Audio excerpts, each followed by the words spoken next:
Halo semua, nama gue Trisna dan selamat datang di Nan Films Indonesia, di mana gue akan merangkum sebuah film yang berbau dengan kekawaian dan kesengian. Karena no kawaii no life. Oke, gimana kabar kalian? Mudah-mudahan baik-baik saja. Oke, diharapkan bagi kalian yang duduk dekat ayah atau ibu kalian untuk menyendiri sebentar atau gunakan headset, earphone, bahkan iPod. Bebas, yang penting bukan speaker, agar pada saat gue mengeluarkan kata-kata yang wadidaw dari mulut gue tidak membuat kalian digeplak, smackdown, bahkan diusir dari rumah. Oke, kalau sudah aman langsung saja. Di sini gue akan merangkum sebuah drama Korea yang berjudul Melting Me Softly yang dirilis pada tahun 2019. Drakor ini sebanyak 16 episode dan diperankan oleh Ji Chang-wook dan Won Ji-ah. Oke, langsung saja tanpa berlama-lama lagi kita ke alur ceritanya. Selamat menonton, enjoy!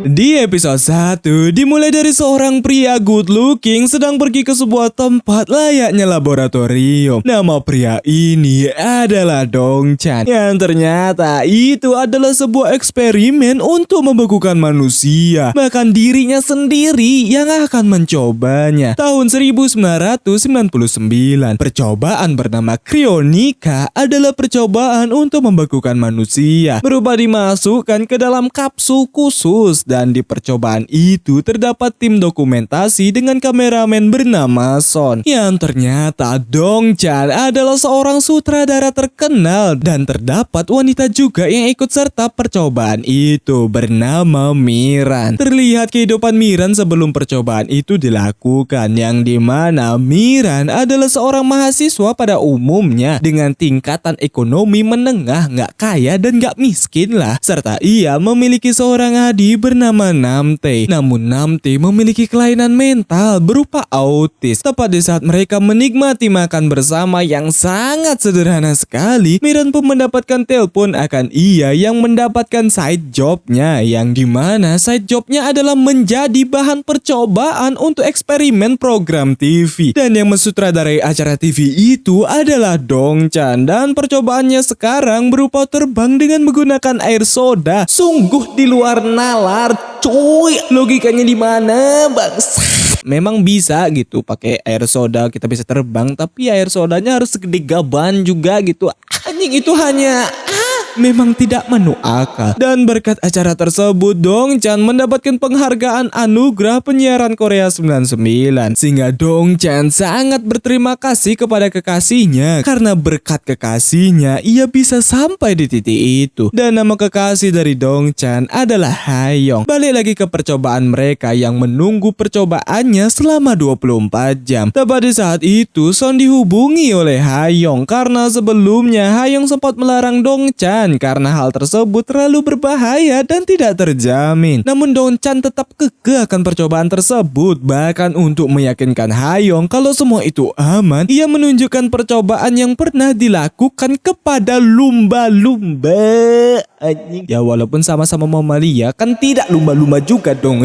Sehingga Hayoung tak habis pikir dengan Dong Chan. Terlebih lagi ternyata Dong Chan mencari percobaan wanita juga yang mau. Tapi karena mereka tidak menemukan, Dong Chan pun teringat akan Miran yang sering ikut ke dalam percobaannya selama ini. Sehingga ia meminta Son untuk membujuknya. Sudah pasti Miran tidak mau karena itu terlalu bahaya dan di luar nalar. Walaupun uang yang ia dapat besar dalam percobaan itu, tapi ia tidak yakin akan keamanannya dan menolak tawaran itu. Dan untuk membuktikannya kalau aman, ia pun bertemu langsung dengan profesor yang menanganinya. Terlebih lagi Miran tidak sendiri yang ikut coba, melainkan Dong Chan ikut juga. Tapi Miran tetap dalam keputusannya untuk menolak tawaran itu. Hingga di saat Son dengan berat hati memberitahunya ke Dong Chan, ia pun memberikan alasan kalau Miran bertemu dengan seorang yang profesional untuk memutuskannya. Yang ternyata seorang profesional itu adalah seorang peramal. Namun ketika peramal bertanya bayarannya, seketika membuatnya terkejut karena bayarannya besar dan langsung meminta Miran Miran menyetujuinya. Alhasil membuat Miran ragu karena peramal mementingkan uang. Tapi peramal membuktikan bahwa dirinya memang real 100% peramal handal. Sehingga ia meramal masa depan Miran kalau Miran akan mendapatkan keberuntungan besar dan menerima tawaran itu apapun yang terjadi. Karena hidup Miran akan benar-benar berubah nantinya. Namun ketika ditanya kapan keberuntungannya datang, si peramal memberitahu bahwa 20 tahun kemudian Miran akan menemukan cinta sejatinya. Bahkan keberuntungannya sudah pasti membuat Miran tidak habis pikir. 20 tahun berarti usianya 44 tahun, sangat di luar nalar cuy. Dongchan pun bertanya akan Miran yang punya pacar, karena kalau punya pasti pacarnya melarang Miran melakukan hal gila itu. Lah terus Anda apa?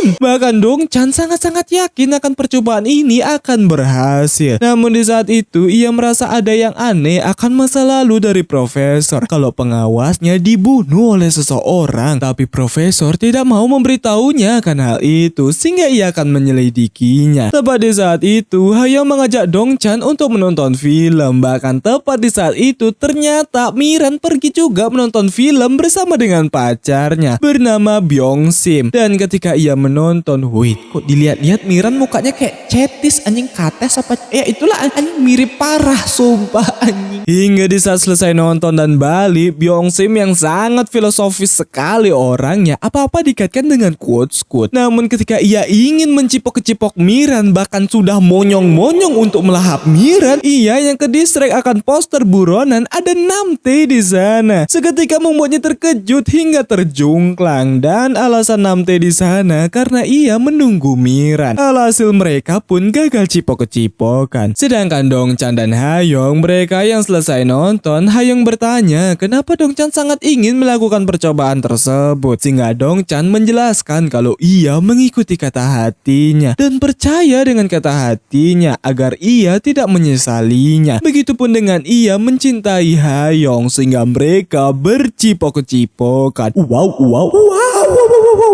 Kembali di percobaan, profesor yang melihat foto dirinya bersama dengan pengawas mengingat ketika pengawas ditembak oleh seseorang, sehingga profesor yang melihat orang-orang di sana, bahkan pengawasnya sudah tak bernyawa, orang yang membunuh masih beraksi berupa ingin membakar mereka hidup-hidup. Flashback ke sebelumnya yang dimana Dongchan membujuk Hongsho, yaitu ketua stasiun TV, agar mau menerima acaranya. Awalnya ia tidak mau, namun karena Dongchan memaksa sembari mengiming-imingkan kalau percobaan ini berhasil, maka mereka akan membuat sejarah baru di dunia teknologi, sehingga Hongsho menerima hal itu. Namun karena Miran masih tetap tidak mau, Dongchan yang turun tangan untuk membujuknya dan langsung mencari Miran, yang dimana Miran bersama dengan bestie-bestinya sedang di taman sembari foto-foto. Namun ketika Miran ingin memfoto bestinya, ia melihat Byung-sim bersama dengan wanita lain, bahkan bermesra-mesraan. Sudah pasti membuat Miran emosi akan hal itu dan langsung menyusulnya. Tepat di saat itu Dongchan yang bersama dengan Son melihat Miran yang lagi emosi karena pacarnya berselingkuh. Bahkan Miran dengan nekat meminta temannya untuk menyusul si pacar. Seketika Byung-sim yang melihat Miran di sana membuatnya terkejut dan berniat kabur dari sana, sehingga mereka saling kejar-kejaran, dan hal itu ditonton oleh para pengunjung di sana. Hingga di saat Miran berhasil menyusul, ia pun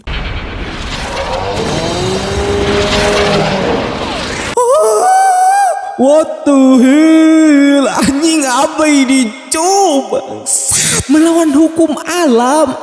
Bangsat drakor apa? Ih bangsat bener. Dan ya, dengan tendangan dari langit, Byung-sim langsung tak berdaya dibuatnya. Memang banget di luar nalar anjing. Alhasil Dongchan yang melihatnya langsung merasa kalau waktunya tepat untuk melakukan pembekuan Miran yang lagi panas-panasnya karena perselingkuhannya. Hingga di saat mereka di kantor polisi, Byung-sim pun mengaku kalau ia berselingkuh, tapi ia masih mencintai Miran. Sudah pasti Miran tidak sudi lagi dengan Byung-sim. Untung aja ia belum bercipok-cipokan saat itu. Balik lagi ke percobaan, profesor pun merasa sesuatu yang aneh di luar, sehingga ia menutup tempat. tempatnya. Dan benar saja terdapat seseorang misterius di luar. Dongchan pun membujuk Miran agar ikut percobaannya, bahkan memberitahu kalau mereka bisa menyembuhkan penyakit yang fatal jika percobaan ini berhasil. Ya walaupun tidak disembuhkan sekarang, tapi di masa depan pasti bisa. Seketika Miran teringat dengan adiknya kalau adiknya sering dibully karena autisnya. Bahkan parahnya dibulinya sampai diikat di tiang listrik. Anjir lah, kenapa sih pembuli ini selalu ngebully orang-orang lemah, coba. Why gitu? Merasa diri Anda kuat gitu. Kalau kalian pengen dianggap kuat, lawan orang yang kuat juga, cuk. Kalau Anda menindas orang lemah, apa bedanya Anda dengan sampah? Sumpah kesel gitu anjir sama pembulian di luar sana. Sudah pasti sebagai kakak, Miran tidak kuat melihat adiknya terus ditindas karena kekurangannya. Memang di dunia ini ia memiliki kekurangan, tapi itu adalah sebuah kelebihan berupa kartu masuk surga. Damn. Alhasil Miran menerima tawaran itu demi adiknya. Jugaan percobaannya cuma sehari. Bahkan ia mempunyai syarat agar ia mendapatkan tanda tangan dari artis kesukaan Namte, yaitu adiknya. Waktu percobaan tersisa 2 jam lagi, tapi tiba-tiba profesor meminta mereka untuk keluar dan tidak boleh merekam ketika proses pencairan. Alhasil Son menelpon Hongsho kalau mereka tidak bisa merekam proses pencairannya, sehingga Hongsho panik akan hal itu. Tapi Son menenangkannya kalau selesai pencairan maka mereka bisa merekam. Profesor pun ingin pergi ke suatu tempat dan meminta asistennya untuk menjaga kapsul ketika ia pergi. Dan ketika profesor pergi, ternyata ia diikuti oleh seseorang. Bahkan sampai terjadi kejar-kejaran akan hal itu.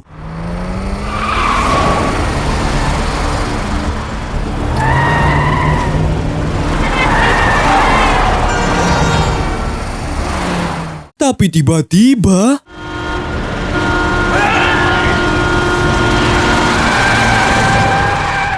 untungnya profesor berhasil selamat dari hal tersebut. Namun tiba-tiba lagi, ya, mobil yang dikendarain profesor meledak. Duar memek. Bahkan sialnya waktu percobaan sudah selesai. Namun karena cuma profesor yang tahu dan bisa melakukannya, membuat asistennya mau tidak mau mematikan mesinnya agar kapsul tidak mencair. Bahkan keadaan seketika kacau di sana. Dan episode 1 pun selesai. Lanjut episode 2.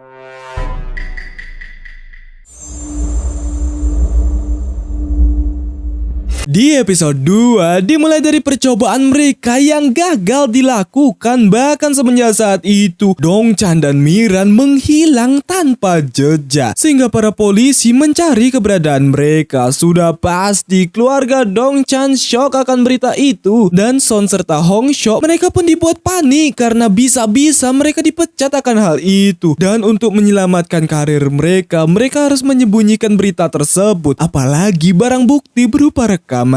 Serta Hongsho berbincang dengan Hayong akan masalah itu karena cuma mereka yang tahu akan percobaan dari Dongchan, serta memintanya menutupi masalah ini dengan cara Hayong yang membawakan berita akan hilangnya Dongchan. Sudah pasti membuat Hayong sedih, tapi bagaimana lagi, semuanya sudah terjadi. Dan keluarga Miran sudah pasti juga dibuat sedih akan hilangnya Miran. Terlebih lagi adiknya yaitu Namte, sehingga terlihat ketika Namte dibully oleh para murid Dajjal satu ini, Miran datang menyelamatkan Namte dari hal itu serta langsung menggendong Namte sembari memberitahu bahwa ia akan selalu berada di samping Namte. Namte pun menunggu kakaknya di luar sembari memanggil kakaknya. Bahkan ketika ia teringat akan Miran yang memberikannya peluit, Miran memberitahu kalau Namte membunyikan peluit itu, maka ia akan segera mendatangi Namte. Waduh, berkaca-kacaku di sini ini, cuk. Sedangkan Hayong, ia pun teringat ketika pertama kali bertemu dengan Dongchan serta awal percikan-percikan cinta di antara mereka. Namun apa daya, Dongchan kini telah menghilang dan hanya bisa menangisi hal itu. Para polisi pun mulai menyelidiki tempat laboratorium dan tempatnya benar-benar usang seperti tidak ada kehidupan di sana. Yang ternyata laboratoriumnya tersembunyi di bawah tanah. Bahkan profesor profesor masih hidup. What? Serta kapsul masih berfungsi sehingga Dongchan dan Miran masih membeku di sana. Terlihat keluarga Dongchan yang begitu kaya raya. Ketika ayah Dongchan berulang tahun, mereka merayakannya di sebuah kapal pesiar. Dongchan pun memiliki seorang adik, ada Dongsi yang bermain piano dan adik perempuannya bernama Dongju yang sudah menikah. Hingga di perbincangannya, keluarga ibunya pun ingin menjodohkan Dongchan. Namun sudah pasti Dongchan ingin menikah dengan wanita pilihannya sendiri. Tapi ibunya meminta Dongchan untuk cepat menikah karena umur Dongchan sudah 33 tahun. Sehingga Dongchan mengalihkannya berupa proyek yang ia sedang kerjakan. Hingga di saat Dongsi selesai bermain piano, ia sampai lemas dibuatnya saking bersemangatnya. Dan ketika sesi berdansa, Dongchan pun membuat sebuah pesawat kertas dan langsung menerbangkannya. Yang ternyata tepat di saat itu keluarga Miran sedang piknik di dekat pantai sambil memancing. Bahkan terlihat benar-benar kebahagiaan yang hakiki di sana. Karena walaupun sederhana, bahkan makan mie dibagi-bagi, tapi momen kumpulnya itu benar-benar tidak ada yang bisa menandingin kebahagiaannya. Namun hal itu hancur karena Miran hilang. Sehingga ibunya hanya bisa berdoa agar Miran selamat dan kembali. Tepat di saat itu, orang tua Miran mendapatkan kabar kalau Miran masih hidup beserta bukti-bukti kalau Miran masih hidup. Namun mereka meminta orang tua Miran untuk tetap merahasiakan hal itu karena hal itu bisa membahayakan Miran kalau orang tuanya ingin Miran bisa sadar. Teman-teman dari Miran pun sudah lulus kuliah. Namun ketika para bestinya melihat foto mereka waktu bersama dengan Miran, membuatnya rindu dengan Miran. Bahkan tepat di saat itu ada Byeomsim yang habis dari wajib militer dan belum bisa move on dari Miran. Yang ternyata teman-temannya hanya tahu kalau Miran pindah ke Amerika. Namun mereka dibuat bingung karena sutradara yaitu Dongchan juga menghilang. Alhasil membuat Byeomsim overthinking kalau Dongchan dan Miran sudah menikah dan ingin balas dendam kepada dirinya. Ya walaupun sangat ancim sekali pakaian mereka. Emang bangsat. Keluarga Dongchan pun sampai menebar poster orang hilang di sana. Bukan hanya itu, seketika keluarga Dongchan terpuruk dan jatuh miskin. Bukan hanya keluarga Dongchan, keluarga Miran juga pindah dari rumahnya ke rumah yang lebih besar dan itu di sebelahnya doang. Serta Namte terus menulis surat akan ia yang sangat merindukan Miran sampai saat dirinya berjembut. Keluarga Dongchan pun masih berusaha menebar poster orang hilang. Sampai di tahun 2019, kasus Dongchan menghilang selesai ditangani karena sudah 20 tahun Dongchan menghilang. Bahkan terlihat Son yang sudah tua, begitupun dengan Hongso. Bedanya sekarang Son menjadi ketua stasiun TV, sedangkan Hongso menjadi presdir di stasiun TV. Dan Hayong, ia sudah pasti menua juga, tapi lebih terlihat umur 35 tahunan di sini. Anjing masih muda banget bangsat. Sedangkan di lain tempat terlihat sebuah rapat, namun salah satu orang mendapatkan info kalau laboratoriumnya bermasalah. Alhasil ia langsung UTW ke sana yang ternyata itu adalah asisten dari profesor bernama Ki-bom. Yang ternyata profesor bangun dari komanya dan langsung mengambil obat serta mencairkan Dongchan dan Miran saat itu juga. Dan ketika ia berhasil menyuntikannya, ia pun kembali koma lagi. Sialnya Ki-bom terkena macet yang cukup panjang. Dongchan dan Miran pun berhasil melakukan proses pencairan sehingga jantung mereka kembali berfungsi. Miran pun sadar dari tidur panjangnya dan langsung pergi dari sana. Walaupun dirinya sempoyongan bahkan lemes tak berdaya. Disusul dengan Dongchan, ia pun sudah sadar bahkan ia sudah berada di tengah kota. Wait, what? Miran aja belum keluar dari sana, ini kenapa Dongchan udah di tengah kota? Di mana titik masuk akalnya? Tuh, bagus. Sedangkan Miran ia masih di sana dan pergi dari sana. Sehingga Ki-bom yang baru sampai sudah melihat kapsul dari Dongchan dan Miran yang terbuka. Bahkan profesor kembali koma di sana. Dan karena Dongchan tergeletak tadi, ia pun dilarikan ke rumah sakit. Sedangkan Miran ia masih berusaha untuk balik ke rumahnya. Bahkan dibuat bingung dengan barang-barang apa yang dipakai orang-orang. Para dokter pun dibuat terkejut karena suhu tubuh dari Dongchan di 31,5 derajat Celcius. Dan itu jauh di bawah orang normal karena rata-rata suhu manusia normal itu di 36. Namun Dongchan masih kekeh kalau ia harus merekam hal ini karena dipikirnya ia cuma sehari di sana padahal ia sampai 20 tahun membeku. Serta memintanya untuk menghubungi Son. Dan di tempat Son ia pun mengomel ke karyawannya karena rating acara TV mereka sangat rendah sekali. Namun di saat itu ia mendapatkan telepon dari rumah sakit. Awalnya Son tidak mau menjawabnya dan lanjut mengomel. Namun ketika ia mendengar nama Dongchan di sana, seketika membuatnya terkejut dan menerima telepon tersebut. Bahkan ketika Dongchan emosi ke Son karena tidak merekam percobaannya, makin membuat Son terkejut karena itu benar-benar Dongchan yang 20 tahun menghilang. Sedangkan keluarga Dongchan, ia pun langsung ke rumah sakit setelah mendengar kabar kalau Dongchan ditemukan. Dan ketika ia melihat Dongchan, sudah pasti membuatnya terkejut karena Dongchan benar-benar tidak berubah sama sekali. Bahkan senang karena akhirnya Dongchan kembali. Sudah pasti membuat Dongchan bingung dan kembali tepar. Sedangkan Son, ia pun langsung menemui Hongso, tapi ia tidak ada di sana dan menelponnya yang ternyata ia lagi bermain golf. Bahkan terkejut karena Dongchan masih hidup sehingga ia langsung utiwi ke sana. Sedangkan Miran, ia pun sampai di rumahnya, namun ia dibuat bingung karena rumahnya sudah sepi, tak ada orang di sana. Dan karena baterainya lowbat, ia pun ke counter HP. Bahkan mereka tidak punya charger HP seperti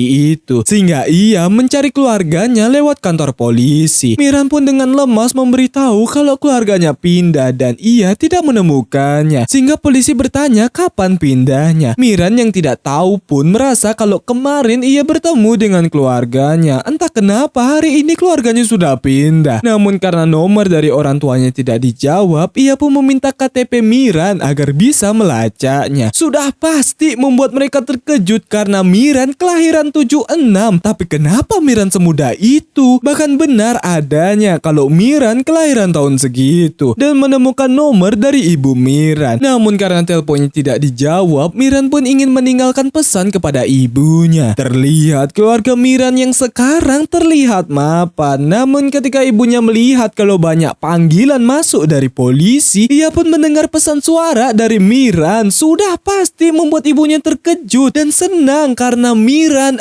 akhirnya kembali. Sehingga mereka langsung utiwi ke kantor polisi. Namun sayang, ternyata Miran sudah pergi dan Miran pergi ke kampusnya. Tepat di saat mereka ingin menyusul, ternyata Miran baru saja pergi dari sana. Balik lagi ke Dongchan, ia pun dibuat bingung kenapa ibunya setua itu. Bahkan ia yang mengira itu adalah ayahnya, ternyata itu adalah Dongsi. Bahkan tante-tante ini adalah Dongju. Sudah pasti membuatnya shock plus bingung apa yang terjadi dan bertanya sebenarnya tanggal berapa sekarang. Son dan Hongso pun tiba sehingga Dongchan yang melihat Son kok sudah begini bentukannya makin membuatnya bingung. Sedangkan Miran, ia pun sampai di kampus dan dibuat bingung dengan teknologi terkini yang jauh banget dari eranya. Semuanya serba touchscreen sehingga ia kalau ia sudah ada di tahun 2019.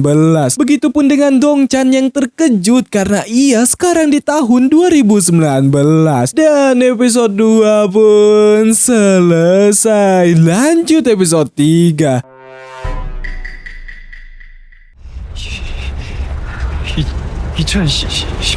Di episode 3 dimulai dari mereka berdua yang shock berat karena mereka di kapsul bukan sehari melainkan 20 tahun lamanya. Hingga di saat Byung-sim yang sudah menjadi dosen di kampus itu dibuat terkejut karena mendengar nama Miran di speaker pengumuman kampus. Yang ternyata pengumuman itu berasal dari keluarga Miran. Sehingga Namte yang sudah tidak tahan untuk bertemu dengan kakaknya langsung mencarinya. Dan karena ia mengingat akan peluit kalau ditiup ia akan datang, ia pun langsung menyembunyikan peluit tersebut. Sehingga Miran yang mendengarkan bunyi tersebut dibuat ngeh. Sehingga Namte yang melihat kakaknya di sana seketika air mata tak terbendung lagi, termasuk saya. Anjir lah, bahkan tak menyangka akan adik kesayangannya sudah sebesar itu. Sehingga giliran Namte yang menggendong Miran.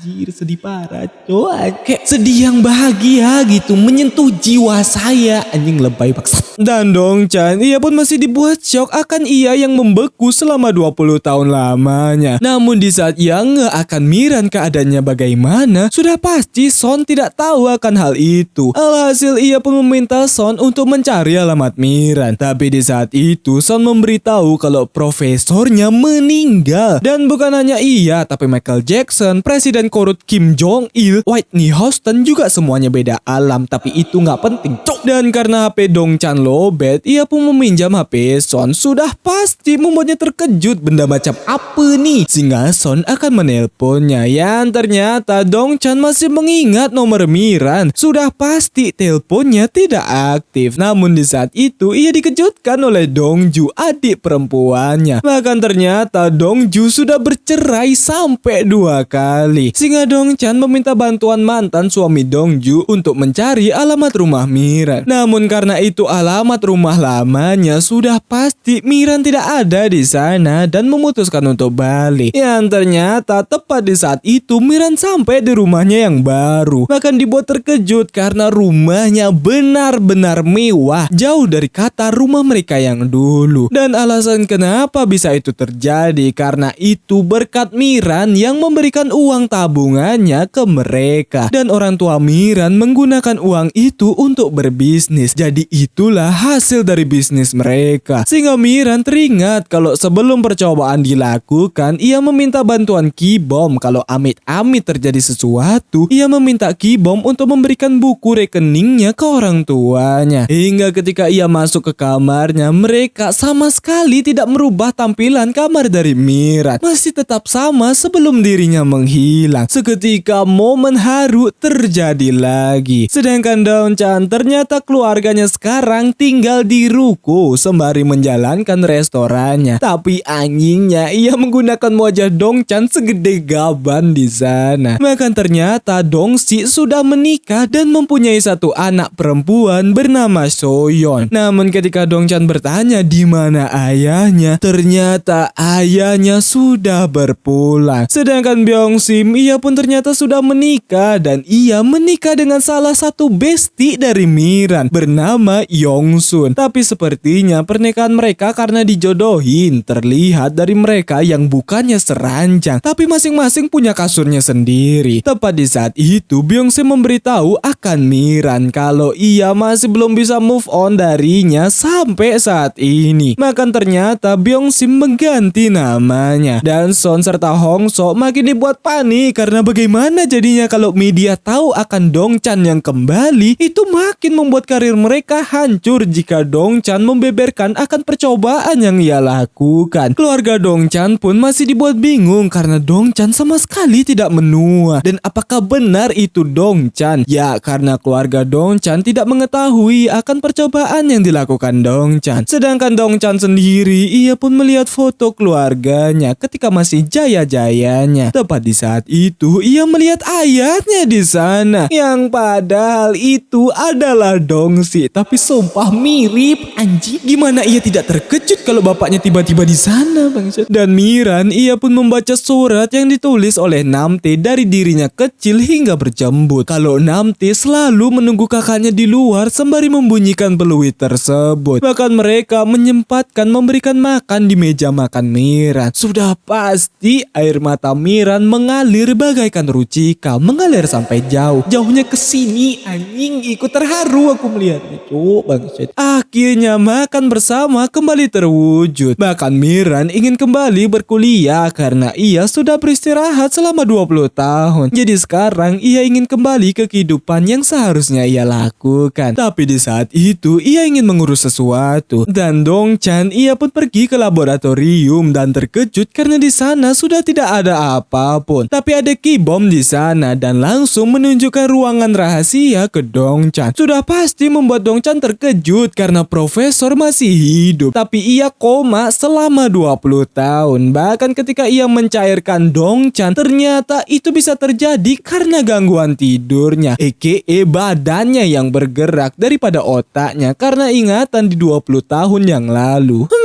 Ya intinya begitu, walaupun di luar nalar, cuy, anjing subada. Dan ledakan itu itu ternyata sudah direncanakan sedemikian rupa karena mereka tahu kalau profesor lagi diburu-buru oleh seseorang. Tapi pelakunya masih belum ditemukan. Kibong bertanya akan bertemunya Dongchan dengan Miran serta memberitahu kalau keluarga Miran sudah tahu akan hal ini. Tapi ia tidak memberitahu keluarga Dongchan karena ia kurang percaya dengan keluarga Dongchan. Dongchan pun pergi ke kantor untuk bertemu dengan Son kalau ia ingin bertemu dengan Hayong, yaitu pacarnya. Terlihat Hayong yang habis melakukan syuting. Ia pun mendapatkan telepon kalau Dongchan ingin bertemu. Sudah pasti membuatnya terkejut akan hal itu. Hingga di saat Dongchan menunggu, ia pun belum ngeh kalau Hayong sudah datang. Namun karena ada orang yang menyebut nama Hayong, seketika membuatnya terkejut dan ngeh akan hal itu. Begitupun dengan Hayong sendiri karena Dongchan sama sekali tidak berubah bentukannya. Hingga di saat mereka berbincang sembari shock satu sama lain, Hayong pun sudah melarang Dongchan sebelumnya karena lihat apa yang terjadi dengannya. Sehingga Dongchan hanya meminta maaf. Alhasil Hayong tidak kuat dan beralasan lanjut kerja yang padahal ia menangis di mobilnya. Di tempat profesor ternyata lumba-lumba yang menjadi uji coba seketika meninggal karena tidak bisa mengatasi hipotermia, yaitu ya kalian bisa cari di Google. Bahkan obat penurun suhu itu hanya sementara, jadi yang tahu caranya untuk memecahkan masalah itu hanya profesor seorang agar Dongchan dan Miran tidak mengalami hal yang sama seperti lumba-lumba. Tapi hal itu sudah pasti berat karena profesor belum sadar dari koma panjangnya. Tepat di saat itu Miran sudah sampai di sana dengan keadaan emosi. Sehingga Son yang melihat Miran bahkan aura-aura kematian dari Miran muncul membuatnya shock akan hal itu. Tapi sudah pasti Miran tidak ngeh akan Son dan langsung menemui Dongchan di sana. Sehingga Miran langsung menampar Dongchan karena Dongchan ia telah membuang 20 tahun waktunya hanya untuk percobaan gila dari Dongchan. Alhasil Dongchan membawa Miran pergi dari sana. Dan untuk mengatasi masalah itu, Son langsung memberitahu kalau itu latihan syuting. Bahkan Hayong yang ada di sana tahu kalau itu adalah wanita yang ikut serta dalam percobaan itu. Dongchan pun menjelaskan ke Miran kalau dirinya juga korban di sana. Jadi mereka sama-sama bernasib sial bisa membeku selama 20 tahun. Bahkan tidak tahu harus ngapain. Dan karena umurnya lebih tua, Dongchan jadi 52 tahun dan Miran menjadi 44 tahun. Sehingga mereka berdua hanya bisa menangis akan hal itu. Tapi karena ia ngeh kalau mereka berarti berhasil menjalani percobaan itu, hal itu bisa menjadi sejarah untuk mereka dan memintanya menjalani semua ini bersama-sama. Tapi Miran masih menangis dan tersadar kalau benar juga. Dan Hongso ia pun dibuat stres akan nasibnya nanti jika Dongchan menyebar percobaan itu ke awak media. Bahkan makin stres karena Miran sudah muncul ke peradaban dan itu makin silit, anjing silit. Untuk mereka, balik lagi ke Dongchan, ia pun berpapasan dengan Hayong serta berniat untuk mengajaknya makan bersama. Tapi Hayong menolak kalau ia sibuk. Alhasil membuat Dongchan sedih akan hal itu. Sedangkan Miran, ia pun daftar ulang lagi di kampusnya sehingga Byung-sim yang melihat ada Miran di sana seketika membuatnya terkejut sembari mengikutinya. Akan benarkah itu Miran cinta pertamanya? Tapi kenapa Miran tidak berubah sedikit pun penampilannya? Masih sama di 20 tahun yang lalu. Dongchan pun mulai memberitahu mereka kalau ia ingin programnya dilanjutin. Sudah pasti mereka tidak ingin dengan berbagai alasan agar Dongchan tidak melakukan itu. Bahkan Dongchan tahu kalau mereka berusaha menutupi hal itu ke awak media sembari mengancam akan ke stasiun lain. Sudah pasti mereka tidak membiarkan hal itu. Sedangkan profesor ia pun teringat akan rekannya yang menjalani operasi sehingga ia terbangun dari komanya. Dan di rumah Dongchan ia pun masih belum terbiasa akan perubahan umur dari saudara-saudaranya. Terlebih lagi Dongsi yang sangat mirip sekali dengan ayahnya. Bahkan ketika ia melihat ibunya, ia kembali teringat ketika ibunya masih muda. Hingga di saat mereka makan bersama, Soyeon pun mengeluh akan rumah mereka yang terlalu kecil kecil, apalagi Dongchan sudah ada di sana. Sehingga ibu Dongchan akan berusaha untuk bekerja lebih keras agar mereka bisa mempunyai rumah yang besar. Karena semenjak ayah mereka berpulang atau meninggal, ibunya lah yang bekerja keras untuk bertahan, bahkan membangun restoran itu untuk bertahan hidup. Alhasil membuat Dongchan tersadar kalau sekarang perannya kembali untuk menghidupkan ekonomi keluarganya. Apalagi Dongju sekarang ia benar-benar tak karuan karena menjadi peminum tingkat berat. Alhasil Dongchan pun pergi ke makam ayahnya. Sedangkan Miran, ia pun dibuat rindu dengan temannya serta langsung membeli CD artis favoritnya. Namun ketika ia ingin mendengar musik terbarunya, ternyata artisnya sudah meninggal. Alhasil membuat Miran sedih dan tidak percaya akan hal itu, bahkan meneriaki nama artis favoritnya sehingga membuat orang, what the fuck me? Dongchan pun dengan mudah mendapatkan pekerjaan lagi, ya walaupun ia tidak melanjutkan program lamanya. Sehingga ia yang melihat Son benar-benar jauh dari kata yang dulu karena sekarang ia ketua dari stasiun TV. Agak gimana gitu. Dan Hayong, ia pun teringat ketika Hong Sok memberitahu kalau bisa saja Dongchan meninggal. Tapi karena ternyata itu tidak benar, membuatnya bersyukur akan hal itu. Ya walaupun sekarang terlihat seperti kakak dan adik. Dan Byung Sim, ia pun masih mengikuti Miran sehingga Miran yang ngeh mendekatinya. Begitupun dengan Hayong yang menghampiri Dongchan sembari mengajaknya bertemu nanti. Dan episode 3 pun selesai. Kok mulai nagih?